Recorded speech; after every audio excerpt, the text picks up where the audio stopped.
video before the season started. You tweeted about how this team had felt different than any other team you've been on in the past in college football. Can you elaborate on that? What's different about this group? Yeah, just the energy. Every day is very contagious, very positive, and I think this team make me appreciate the opportunity more every single day. And your transfers come in and had success right away. A lot of teams, they bring in transfers on defense, and it doesn't all work. It seems like a lot of the guys have come in and it's worked. What do you attribute that to? Yeah, I think the culture here, the guys, the coaching, and all around just the community here.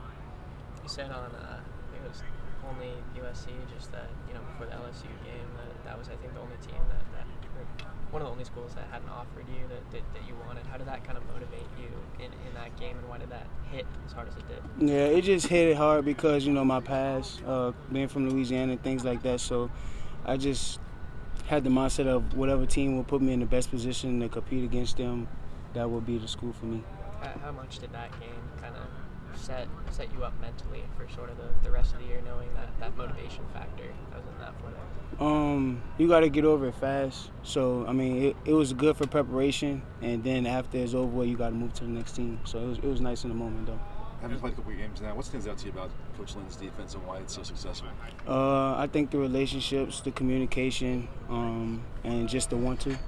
Jamil was saying that pre-snap communication has been so key for you guys. How did you go about getting that right leading into the season? Just reps, spending time together, building trust, things like that. As a defensive back, how challenging is it to prepare for a quarterback who's thrown 7 passes in 12 career games? It's very, but beyond stats, guys just like us practice, they watch film, they prepare at a high level, so you got to respect their game as well. What have you seen from him on film? I know there isn't much of him throwing the ball, but what does he do well? What have you seen from him? I think that's the answer for Coach Riley. We saw you gain extra work before you came over here. What kind of fuels that extra effort? Yeah, just making sure I'm prepared, not being a victim of my preparation, and just trying to stay in the moment. Danton talked about Kamari being in his second year and him helping with communication. What have you seen from Kamari just in terms of getting you guys on the right page in the defensive backfield? He a general.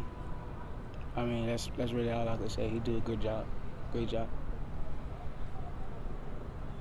How's your preparation been like for the big house, 100,000 people?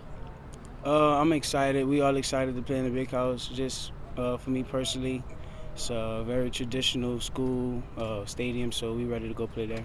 Defensively, it's been so good so far. What did you guys try to improve on during the bye week? What are you working on? Just reflecting,